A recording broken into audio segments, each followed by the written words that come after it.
Welcome back. We are in Proverbs chapter 17 verse 13 today. It says, "Whoever rewards evil for good, evil will not depart from his house." So that means that if someone does something good and you purposely do something evil towards them, that the Lord is going to repay you with evil. He's going to have harmful things happen to you or allow harmful things happen to you because you have purposely did something bad to someone who was doing something good. So instead, do good to those who do good and do good to those who do evil. Don't repay evil for evil. That the revenge is the Lord's job. Instead, do good and be nice to everyone, and the Lord will sort it out in the end. Verse 14 says, "The beginning of strife is like releasing water. Therefore, stop contention before a quarrel starts." So you know when you're having a disagreement with someone, it just gets bigger and bigger. You need to stop it as soon as you recognize, hey, this is getting bigger. This is a contention, because it's like trying to open water. It's once it starts coming out, you can't get it back in again.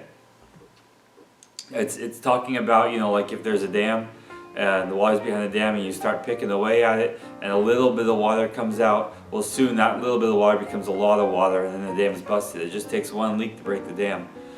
So don't even start. As soon as you know something's wrong, fix it right away, and back off, because you want to keep your friend, you want to keep your brother or sister, and they're more important than winning the argument.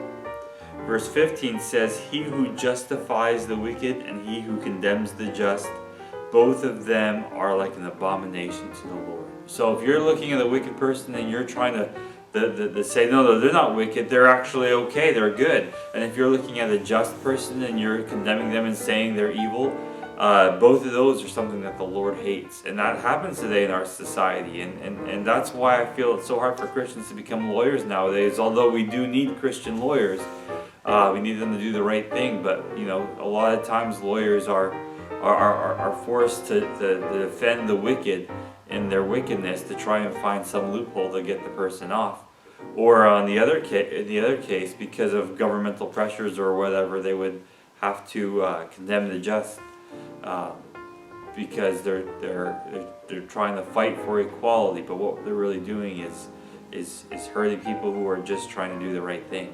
And God doesn't like any of those. And we see those on the news, and we're upset and we're angry because where's the justice?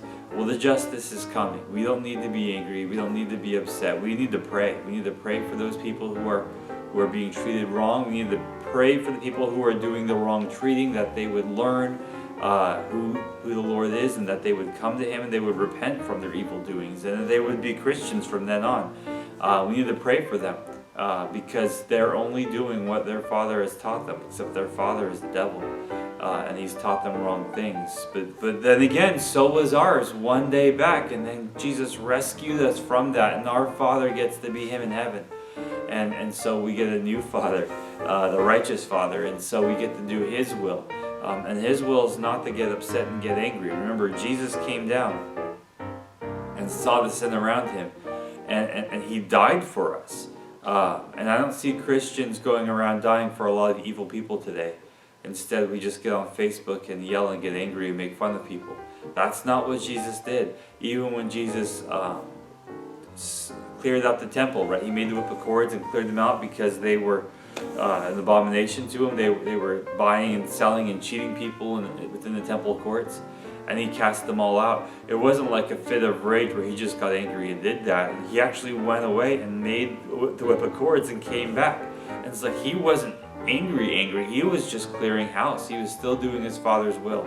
And we can do His will, but we can't do it in our anger. We can't do it in our power. We can't do it in our own strength. We need to do it in His strength. And His strength is peace. His strength is suffering. His strength is sacrifice. And so if we can't do that for our enemies, then we really can't claim to be following Jesus Christ in what we're doing. So think about that and pray about that, especially when you see injustices in this earth.